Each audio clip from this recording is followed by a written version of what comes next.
안녕하세요. 반갑습니다. 여러분의 꿈의 성취와 항상 함께하는 고아름입니다. 늘 비슷한 멘트로 들어오는데 오늘은 여러분들에게 선생님이 해주고 싶은 이야기가 있어서 따로 이렇게 자리를 마련했어요. 사실 선생님이 말주변이 아주 있다거나 그런 편은 아니기 때문에 뭐 아주 뭐 거창하게 뭐 얘기를 하고 뭐 내가 살아온 스토리를 막 얘기를 하고 이렇진 않겠지만 여러분들이 지금쯤 많이 가지고 있을 만한 생각을 선생님도 많이 느꼈었고 그리고 여러분들도 많이 느끼고 있는 걸 옆에서 보고 있기 때문에 이런 말을 좀 해주고 싶어서 왔어요. 제목에다가 지금 절대 지지 않는다 이렇게 해놨는데 이 말이요. 우선 들어가기 전에 약간 설명해 드리자면 선생님이 정말 힘들던 시절에 누가 봐도 진짜 절대적으로 그냥 힘들던 시절, 뭐 상대적으로 힘든 게 아니라 그러던 시절에 항상 핸드폰에 이렇게 위젯 깔면은 맨 앞에 뜨는 거 있잖아요. 항상 제가 핸드폰으로 보면서 늘 되새겼던 말이 이 말이에요. 절대 지지 않는다. 누구한테 지지 않는 걸까요? 이게 물론 제가 꺾지 못하는 어떤 친구, 뭐 내가 꺾지 못하는 그 상황 뭐 이런 것도 있지만 제일 중요한 건 저 자신에 대한 거였거든요. 근데 그런 것이 정말 큰 도움이 됐어요. 이 말 하나가 정말 큰 도움이 됐는데 이게 선생님의 가장 힘들던 시절, 거의 대학교 때 되게 많이 힘들었었으니까 한 3년, 4년 정도, 3년이죠, 3년? 3년 정도를 이 말 하나로 버텼던 것 같아요. 네, 이제 이 말을 이제 하려 그러면 여러 가지 얘기를 좀 해줘야 돼요. 우선 첫 번째로 여러분들에 먼저 포커스를 맞춰봅시다. 지금 우리가 한 D-120쯤 됐어요. 되게 생각이 많이 드는 시기죠. 뭐 길면 긴 시기다, 뭐 짧으면 짧은 시기다, 여러 가지 말이 있고 막 이런 시기인데 아마 요즘 되면은요, 아마 두 부류로 친구들이 나뉠 거예요. 내 실력에 대해서 완전 막 만족하고 나 완전 잘해, 막 대박이야, 막 이런 친구들 별로 없어요. 솔직히 말하면 그죠? 내가 완전 최고야, 막 이렇게 한 친구들 별로 없잖아요. 대부분 두 가지 중에 한 가지예요. 첫 번째로는 이런 케이스. 선생님이 살짝 적어왔는데 여러분들 이런 말을 많이 하길래 제가요 생각보다 더 내가 생각으로도 처음에 내가 못하는 줄 알았어. 근데 그거보다 더 못하는 혹은 더 안 하는 나를 발견하게 된 거였어. 내가 너무 싫어요. 이렇게 좀 너무 싫어지는 거지 이게. 이해해요. 여러분들 마음이 어떤지. 선생님은 뭐 안 그랬겠어요? 쌤은 뭐 못하지 않았을 것 같은데요? 쌤도 못하는 게 있어요. 쌤도 못하는 게 있고 쌤도 부족한 부분이 있어요. 쌤은 특히 수학을 되게 못해가지고 되게 고생 엄청 많이 했었어요. 여튼 이 시기 때쯤 되면은 생각보다 내가 공부를 더 안 하고 더 못하고 이런 걸 깨닫게 되면서 자기가 되게 싫어질 때가 있어요. 자존감이 높지 않은 친구들일수록 이럴 때 더 많이 그리고 더 빨리 무너지죠. 자기가 공부 안 해놓고도 있지? 그게 또 내가 싫어. 그죠? 솔직히 그렇잖아요. 공부 안 하면서 막 시간 탱자 보내고 나서 아우 막 땅을 치고 후회하고 내가 싫어 나는 죽어야 돼 나 미쳤어 이러면서 그러잖아요. 그렇죠? 근데 그러면서 계속 자기의 자존감은 떨어지는 거예요. 이런 친구들이 상당히 많아요. 그래서 선생님이요. 우선 이런 케이스를 많이 봤고요. 두 번째로는 이런 케이스예요. 완전 미친 듯이 열심히 해요. 미친 듯이 열심히 하는데 성적이 멈춘 거야. 더 안 오르는 거지. 나는 완전 열심히 하고 있는데 점수가 아니 이상하게 만점 갈 것 같은데 이상하게 막 50점 만점이라 치면 그중에서 한 이상하게 막 42점, 뭐 43점, 45점 올라가면 오아싸 할 때가 또 떨어지고 막 이런 경우가 있어요. 멈춘 거야. 근데 이게 내가 어디가 부족한 건지를 모르겠는 거지. 돌파구를 못 찾겠는 거예요. 이런 케이스가 있어요. 대부분 이런 케이스에 포함이 돼요. 왜냐면 그 외의 경우를 얘기한다고 한다면 거의 자기 실력에 만족하는 경우이기 때문에. 여튼 그래서 쌤이 이 두 가지 케이스를 모두 보자면 일단 기본적으로 첫 번째로 생각보다 공부를 안 하는 혹은 못하는 친구들은요. 일단은 자기 자신부터 뜯어 고쳐야 되는데 이것조차 할 용기가 안 나고 이것조차 할 실천력이 안 생기는 거예요. 그렇지 않아요? 솔직히 말해서 지금 이 순간에도 영상을 보고 있으면서 마음을 다잡아 볼까? 라고 하면서 영상을 보는 이 순간에도 아, 내가 이거 볼 시간에 공부하면 더 좋을 텐데 라고 생각은 하지만 보고 있잖아. 그지? 이게 내가 실천하고 싶은데 이상하게 실천이 익숙하지가 않아. 생각을 해놓고 계획을 세워놓고 실천을 해야 되겠어. 근데 그 일 실천하는 것 자체가 나한테 익숙하지가 않은 거야. 안 해봤으니까. 뭔가 내가 어색해. 막 실천하려고 앉았어. 공부하려고 앉으면 이런 내가 어색해. 괜히. 그래서 아주 이 공부에 빠져들지를 못해요. 빠져들지를 못해. 여러분 일단요. 가장 기본적으로 어떤 생각을 해야 되냐면 일단 내가 어떤 대학을 간다. 너 가고 싶다. 가야 하겠다. 이런 용기를 가지고 이제 도전하는 거 있잖아요. 용기를 가지고 내가 실천을 해야 되겠는데 그 용기의 기저에는 뭐가 있냐면 그 용기의 기저 속에는 실천이 있어요. 용기는 실천에서 나오는 거예요. 이걸 먼저 안 하면 안 돼. 일단 실천부터 해야 돼. 실천부터. 근데 이게 안 되면 그 다음으로 못 나가요. 그러니까 내가 공부를 못하는 건지 안 하는 건지 실천해보고 끝까지 가봐야 아는 거 아니야? 그치? 그러니까 일단 닥치는 대로 해요. 쌤 저는 근데 그게 잘 안 돼요. 해도 잘 안 되는 것 같아요. 자꾸 제가 스스로 자괴감이 들고요. 늘 습관적으로 난 해도 안 돼. 막 늘 그런 친구들이 있어요. 나 왜 그래? 난 구제불능이야 이러면서 미친 X야 막 정신 차려 이렇게 써놓고 또 안 하고. 그죠? 그러잖아.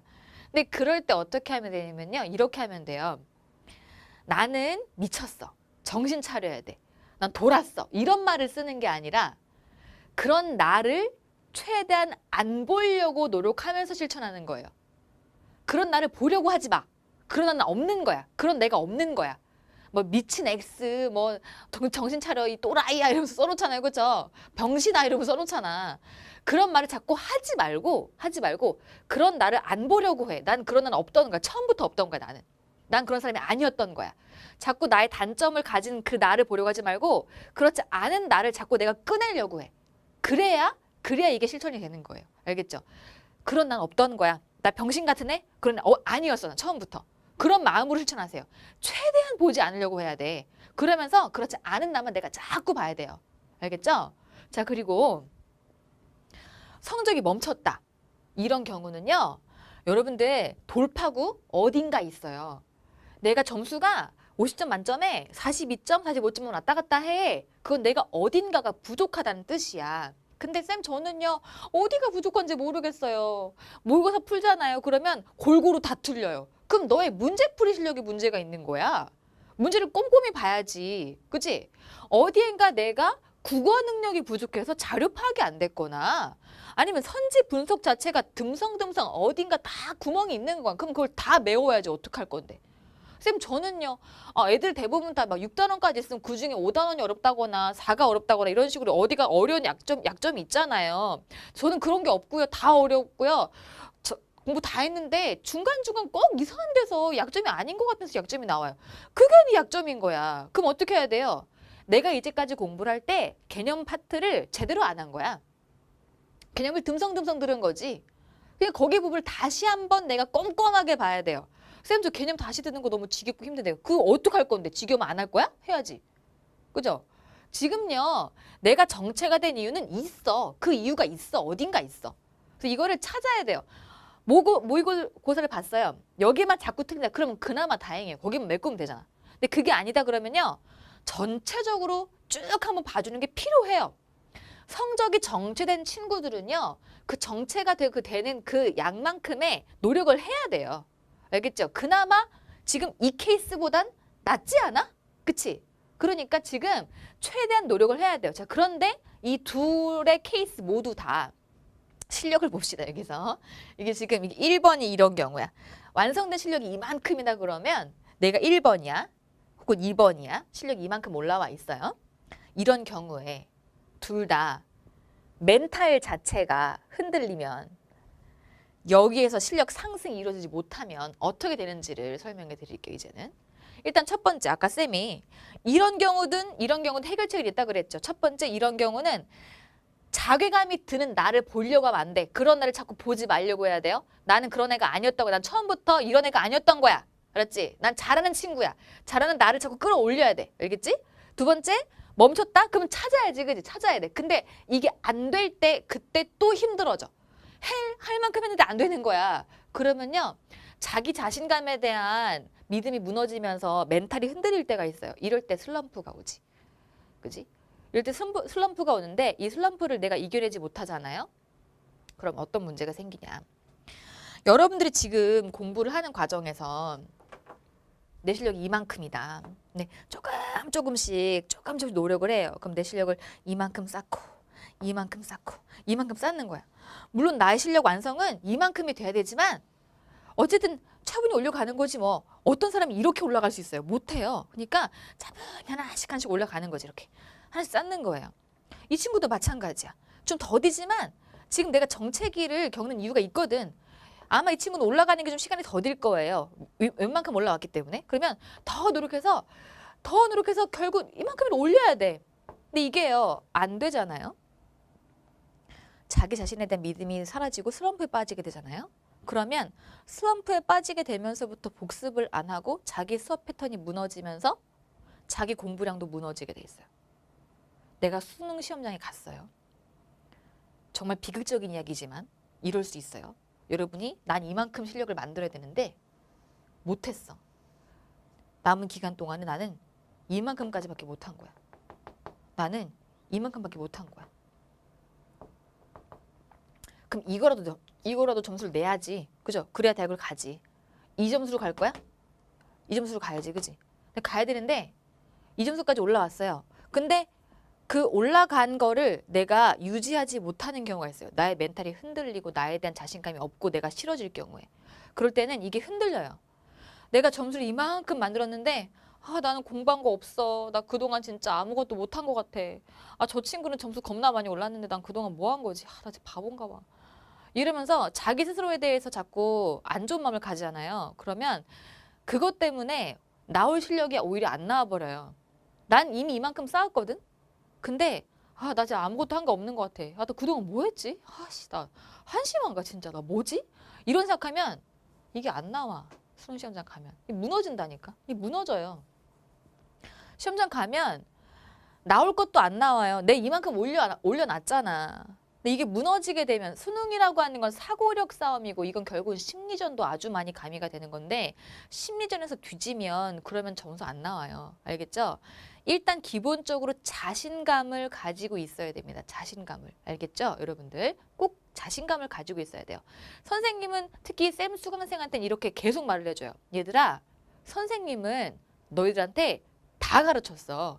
전부 다 가르쳤단 말이야. 그러니까 우리가 문제를 마주했을 때 내가 모르는 문제가 아닌 거야. 다 배운 문제인 거야. 근데 왜 그 문제 답이 안 보이는 줄 알아? 지금 네가 멘탈이 흔들리기 때문에. 문제를 잘 봐. 문제 안에 답이 있어. 잘 찾아봐. 문제 분석하면 어딘가 힌트가 있고 어딘가에 키워드가 분명히 있어. 이렇게 늘 말을 한다고. 그런 생각을 해야 돼. 내가 다 배운 거다. 지금 내가 몇 년 공부했어? 12년 넘게 공부했잖아. 그럼 그 기간 동안에 내가 분명히 찾을 수 있을 만큼 실력을 쌓았단 말이야. 나를 믿어야지. 내가 이만큼 조금씩 노력한 거 다 믿으세요. 나 그동안 헛산 거 아니거든. 나 열심히 했거든. 인생 살면서 지금처럼 공부한 시간 없거든. 그러니까 지금 내가 한 것만큼 믿고서 최대한 점수를 끌어올려. 내가 이렇게 안 될지라도. 알겠죠? 최대한 나를 끌어올려야 돼요.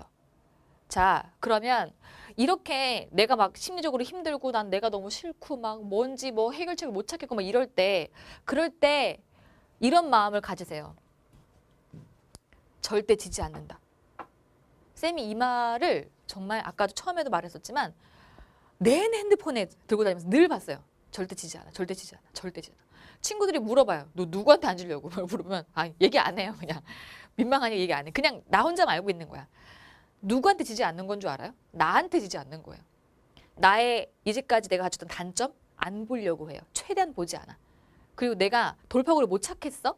돌파구를 찾지 못해서 힘들어한 내 모습을 내가 안 보려고 해. 지금 나한테 필요한 건 뭔데? 막 앞으로 나가는 거야. 그것만 필요해. 근데 자꾸 마음 한켠에서는 뭐 이렇게 안 되지? 이런 마음이 든단 말이야. 그럼 이게 나의 이 앞으로 가는 걸 잡아요. 붙잡아. 내가 막 앞으로 가야 되겠는데 붙잡는다고. 그러면 이것 때문에 내가 뒤처져요. 괜히 발목 잡히고. 그러니까 최대한 나의 긍정적인 면만 보려고 해야 돼요. 난 절대 지지 않는다. 누구한테? 나한테. 내가 가진 그 단점에 절대 지지 않는다. 그런 마음을 가지고 살아야 돼요. 쌤이 아까 처음에 들어올 때 대학교 때가 많이 힘들었다 그랬잖아요. 쌤이 정말 대학교 때 힘들었어요. 쌤은 흙수저 중에 흙수저인 것 같아요. 선생님이 대학을 이제 갈 때 이제 뭐 다 지났으니까 이제 뭐 난 잘 사니까 얘기를 하자면 선생님이 처음에 대학을 갈 때는요. 대학교에 갈 등록금이 없어가지고 처음에 시험 점수가 잘 나왔는데 못 갔어요. 등록금이 없어가지고. 그래서 쌤이 한 2년 동안 돈을 벌다가 그러고 대학을 들어갔거든요.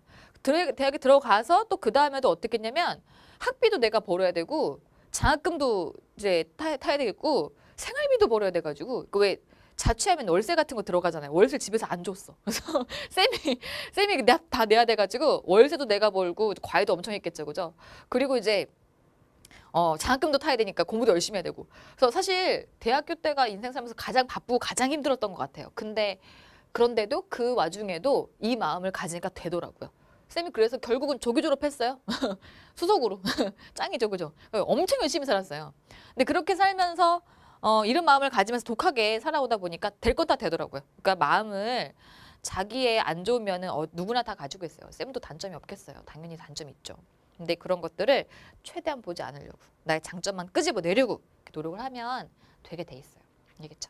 종종 여러분들이 쌤한테 이렇게 고민 얘기를 해요. Q&A에다가 올리는데 그럴 때 쌤이 솔직하게 다 이제 얘기해 주거든요. 쌤이 어릴 때 얘기 다 해주거든요. 근데 그런 거 보고서 좀 놀래기도 하더라고요. 쌤이 그렇게 안 생겼는데 뭐 그렇게 안 생겼어요. 그렇게 생겼지. 여튼 간에 쌤은 그냥 그렇게 생각해요. 여러분들 너무 그렇게 낙담하지 말고요. 다 이것도 과정이고 그리고 여러분들 결국 여러분들이 완성된 인간으로 발전하는 그런 길인 거예요. 과정이고. 그러니까 차근차근 자기 스스로에 대해서 자신감 가지시고요. 나에게 있는 장점만 끌어내면서 수능까지 가시기 바랍니다. 그럼 분명히 성공하실 거예요. 자, 그러면 여러분들 앞으로 힘내시고 언제든 쌤한테 쌤 저 진짜 힘내고 싶은데 힘이 안 나요. 그럴 때 쌤한테 글 남기세요. 쌤이 꼭 고아름 쌤이 답해주세요. 그럼 쌤이 답합니다. 아시겠죠? 자, 그러면은 힘내시고 화이팅 하세요.